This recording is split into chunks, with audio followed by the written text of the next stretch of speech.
Hello प्यारे दोस्तों, स्वागत है आपका इंटरव्यू क्लासेस में। हम बात करेंगे आपके 25 मार्च को होने वाले आपके हिंदी के पेपर के बारे में। बिल्कुल आपको इसी टाइप का पेपर मिलेगा। एक बार जब प्रैक्टिस लगा लेंगे आप तो आप आराम से इसको सॉल्व कर पाएंगे। आपके लिए इस प्लेलिस्ट में जो आपको वीडियो के डिस्क्रिप्शन लिंक में मिल जाएगी, वहाँ पे जो प्लेलिस्ट है उसमें आपको आपके जो इम्पोर्टेंट पत्र लेखन है, जो इम्पोर्टेंट एग्ज़ाम में आ सकते हैं, वो जो आपके पर्यायवाची, क्योंकि खूब सारे हैं लेकिन जो इम्पोर्टेंट है उनका वीडियो मिल जाएगा। आपको संज्ञा कैसे करनी है सॉल्व, उसका वीडियो मिल जाएगा, क्योंकि संज्ञा के आपके क्वेश्चन पूछे जाएंगे।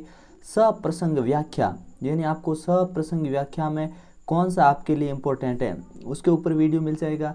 मतलब हर टॉपिक पे आपको वीडियो मिलेगा। इसके बाद आपके हिंदी के बाद में आपको जो सामाजिक होने वाला है, ध्यान रखिए सामाजिक विज्ञान काफ़ी बच्चों को बहुत मुश्किल लगती है, लेकिन बहुत ही इजी ढंग से हम करेंगे, जिसके अंदर आपके महत्वपूर्ण तारीखें आपको कौन सी याद करनी, कौन सा आपको मैप याद करना, इंपॉर्टेंट क्वेश्चन कौन से हैं, कितने मॉडल पेपर होंगे, सभी कुछ डिस्कस करेंगे आपके जो 29 मार्च को होने वाला है उसके बारे में। उसके बाद में आपके है 4 अप्रैल को विज्ञान। उसमें कौन से डायग्राम इंपॉर्टेंट है, कौन कौन सी चीज़ें पढ़नी है, किस प्रकार से पढ़नी है, सभी चैप्टर के जो मोस्ट इंपॉर्टेंट क्वेश्चन है वो मिलेंगे। मैथ्स में भी इसी टाइप के मिलेंगे और सारे मॉडल पेपर मिलेंगे। उसी प्रकार से संस्कृत का भी कंप्लीट सोल्यूशन मिलेगा।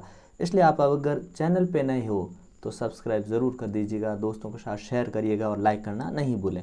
चलिए स्टार्ट करते हैं अपने कल जो हिंदी पेपर होने वाला है उसके बारे में। बहुत ही इंपॉर्टेंट वीडियो ये, यहाँ से आपको क्वेश्चन मिलेंगे ही मिलेंगे। ठीक है, चलिए स्टार्ट करते हैं। पहला प्रश्न हमसे पूछा गया है कि बसंत ऋतु किसका प्रतीक मानी जाती है?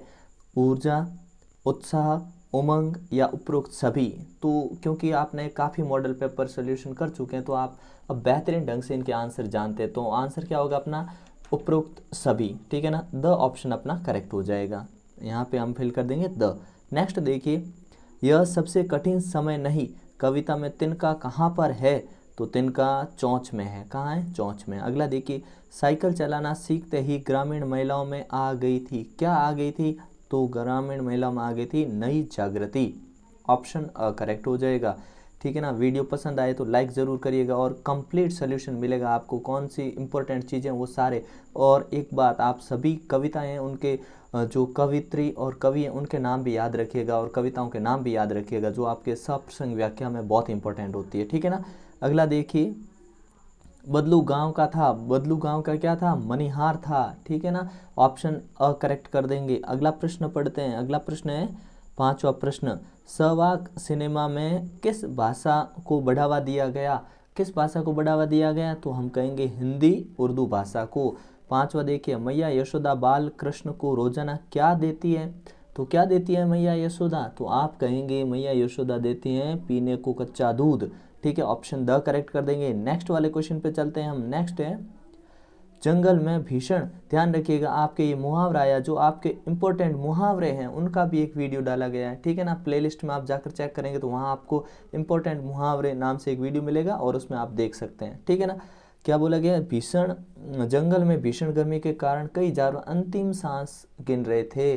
तो अगर जानवर अंतिम सांस गिन रहे थे मतलब मृत्यु के अत्यंत करीब होना इसका मतलब होता है। ठीक है ना, अगला देखिएगा, मेज पर पुस्तक रखी है रेखांकित में बहुवचन सही कौन सा होगा?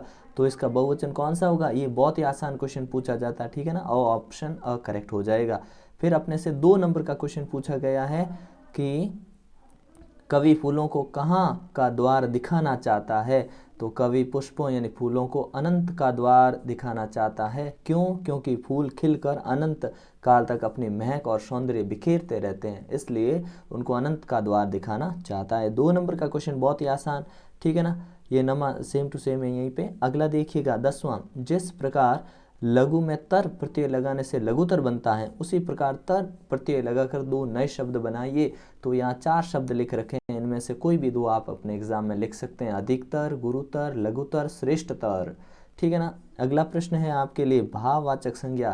ध्यान रखिए, संज्ञा का वीडियो अपलोड है, उसमें आप देख सकते हैं भाववाचक संज्ञा क्या होती है, कैसे बनती है। ठीक है ना, क्या बोला गया कि मित्रता और सरलता से आपको, क्योंकि मित्र होता है, ठीक है ना, मित्र से बनी है भाववाचक संज्ञा मित्रता, सरल से बनी है सरलता। तो इससे आपको क्या करना, वाक्य प्रयोग। तो देखिए, कॉलेज में सुभद्रा कुमारी चौहान के साथ उनकी घनिष्ठ मित्रता हो गई।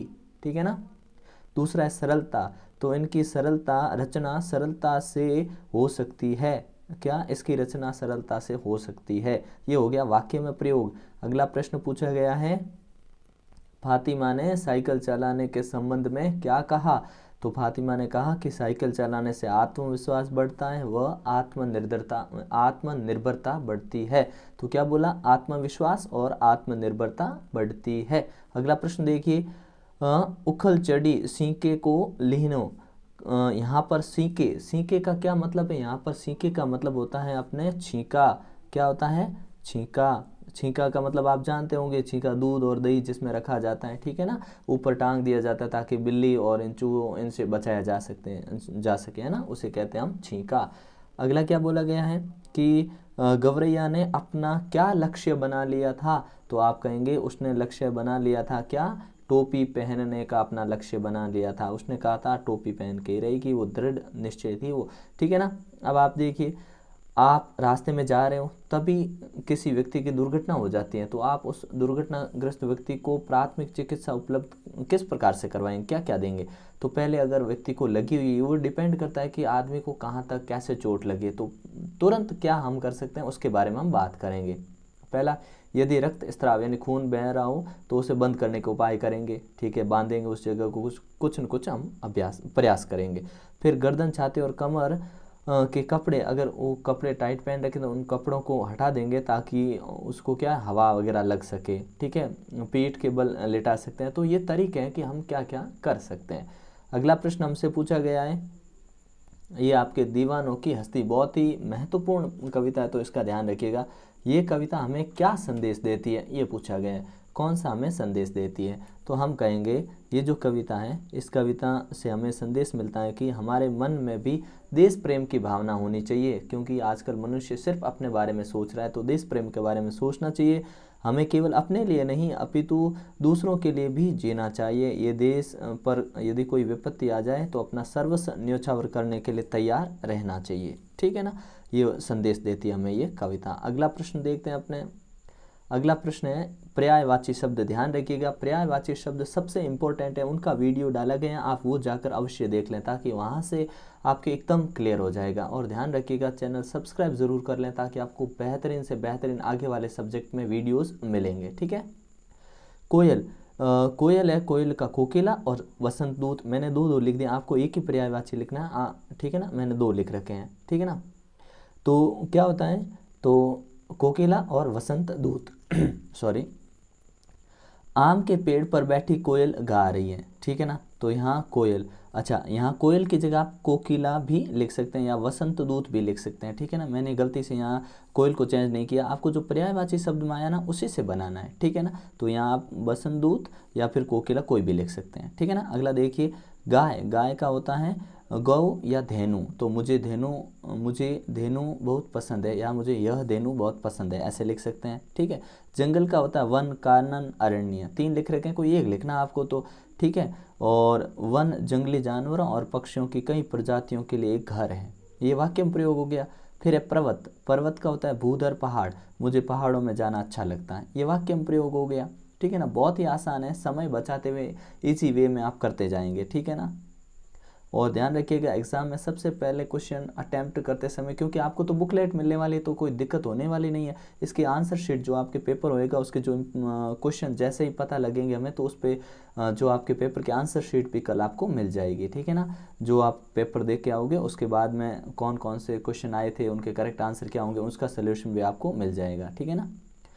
मन के बारे में कबीर क्या कहना चाहा कबीर ने, तो कबीर ने ये कहा कि मन क्या होता है, बहुत ही चंचल होता है, ठीक है ना। तो मन बहुत चंचल होता है और इसकी चंचलता के कारण ये बहुत सारी चीज़ें ऐसी कर देता जो कभी ज़रूरी भी नहीं होती। तो कवि कहता है कि संसार में कोई किसी का दुश्मन नहीं होता, कब तक, जब तक मनुष्य को चाहिए कि वो अपने मन को शांत और शीतल बनाए रखें। मन का घमंड त्यागने से मन शांत और शीतल हो जाता है। तो संसार में शत्रु किसका नहीं होता, जिसका मन शांत होता है, जिसे घमंड नहीं होता, उसका कोई शत्रु नहीं होता है।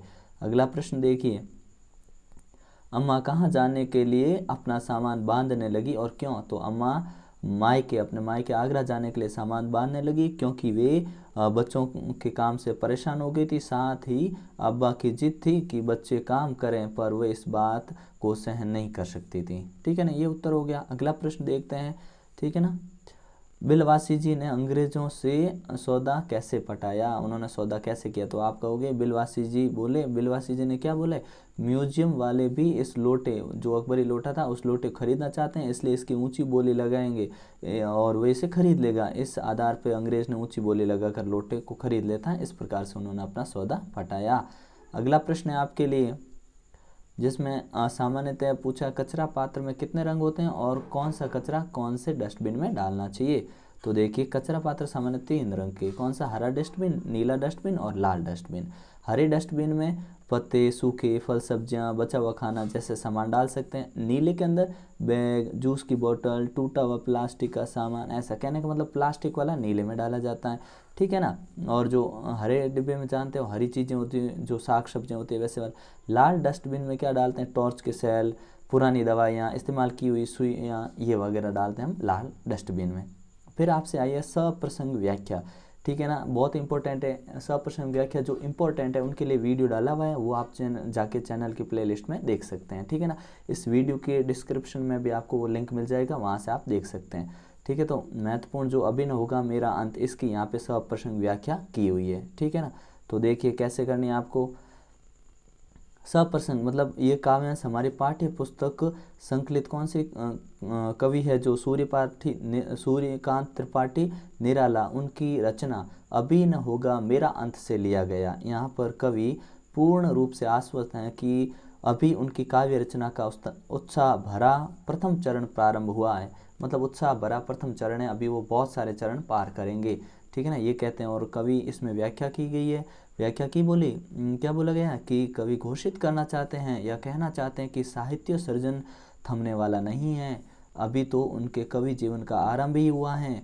जैसे वसंत ऋतु आने पर प्रकृति में उल्लास और उत्साह भरा वातावरण दिखाई देने लगता है, उसी प्रकार उनके जीवन का यह युवा काल है। तो कवि कहना चाहते हैं, सॉरी कवि कहना चाहते हैं कि उत्साह भरा हुआ उनका जीवन अभी प्रारंभ हुआ है, तो अंत के बारे में वो अभी नहीं सोचते। और कवि अपने मन में, जीवन में हरियाली छाई हुई है, कहते हैं वह हरे भरे कोमल शरीर वाले वृक्षों और पौधों को देखकर हर्षित हो रहा है और अपने सपने जैसी कोमल भावनाओं द्वारा रचित काव्य रूपी हाथ को फेर कर वह आलस्य में पड़े जीवन को जगाएगा। जैसे वसंत कलियों को खिलाता है, वैसे ही कविता जो है ये अपने मनमोहक सवेरा लेकर आएगा, ऐसा कवि अपना कहता है। अगला प्रश्न देखते हैं हम। आपको गद्यांश को पढ़कर इनके उत्तर देने हैं, तो बहुत ही आसान होता है ये प्रश्न, ठीक है ना। पहला पूछा गया, आप इसको आराम से पढ़िएगा और प्रश्न देखिएगा क्या है कि देश में कायदे कानून किसके लिए और क्यों बनाए जाते हैं। तो बहुत ही सिंपल उत्तर है, इस देश में कोटि कोटि दरिद्र जनों की हीन अवस्था को दूर करने के लिए कानून कायदे बनाए जाते हैं। फिर है, दरिद्र जनों के लिए बनाए गए कानून कायदों का क्या उद्देश्य, तो उनकी स्थिति को सुधार करना या उन्हें सुख सुविधाएं देना, ठीक है ना, ये हम लिख सकते हैं, ताकि उनको हर जगह अधिकार मिल सके, ठीक है ना। अगला देखिए, किसका मन सब समय पवित्र नहीं होता, तो किसका नहीं होता, जो ये क्या कहते हैं, ये लक्ष्य, जो अपने लक्ष्य भूल जाते हैं और जो कानून कायदे बनाते हैं, उनका मन हर समय पवित्र नहीं होता। अगला सवाल पूछा गया हमसे, विपरीत अर्थ वाले शब्द आपको गद्यांश में से ढूंढकर लिखना। धनाढ़ है, धनाढ़ है मतलब होता है अमीर, तो अमीर का क्या होगा, अमीर का हो जाएगा अपने निर्धन। तो इस वाक्य में आपको निर्धन ढूंढना है और उसके सामने आपको लिख देना है, ठीक है ना, ठीक है। या निर्धन नहीं है तो दरिद्र यहाँ पड़ा, ठीक है ना, दरिद्र लिखना है, ठीक है ना। तो धनाढ़ का मतलब अमीर, दरिद्र मतलब हो गया गरीब। अगला है अवनत, अवनत, अवनत का क्या होगा, अवनत मतलब होता है नीचे की ओर, तो ऊपर की ओर को क्या कहेंगे हम, उन्नत, जो इसमें आपको मिल जाएगा, ये पड़ा उन्नत, ठीक है ना। अगले प्रश्न पे आते हैं। अगले प्रश्न में आपको ये दो 24वां और 25वां, 24वें प्रश्न में दे रखा कि आप एक मैत्रीपूर्ण मैच खेलना चाहते हैं। ध्यान रखिए, जो इम्पोर्टेंट आपके लिए पत्र हैं उनका वीडियो अपलोड है, आप वो देख लीजिए, काफ़ी होगा, पर्याप्त होगा, उनमें से ही आपको पत्र मिलेंगे, क्योंकि पत्र लिखना बहुत ईजी है। आपको फॉर्मेट ध्यान में रखना, उसके बाद आप आसानी से कर सकते हैं। और संवाद अगर लिखना चाहो तो आप संवाद भी लिख सकते हो, ठीक है। दूसरा, आपको 4 मिलेंगे निबंध, ठीक है, चारों में से कोई एक पे आपको करना है, जो कि बहुत आसान होता है, ठीक है। अगर इस पे भी वीडियो चाहिए तो आप कमेंट सेक्शन में ज़रूर लिखिएगा। वीडियो कैसा लगा, उम्मीद करता हूँ आपको पसंद आया होगा और आगे बेहतरीन ढंग से तैयारी करिए एग्ज़ाम के लिए। आपको ऑल द बेस्ट। ठीक है, कल इसके आंसर्स के साथ साथ मिलेंगे, आंसर शीट जो आपके आएगी उसके साथ मिलेंगे। ठीक है ना, जैसे आपका पेपर होगा आपको इसकी उत्तर माला, आपके कैसे क्वेश्चन आए थे उनका क्या करेक्ट उत्तर होगा वो सारे आपको मिलेंगे। ठीक है, मिलते हैं नेक्स्ट पार्ट में, तब तक के लिए जय हिंद जय भारत।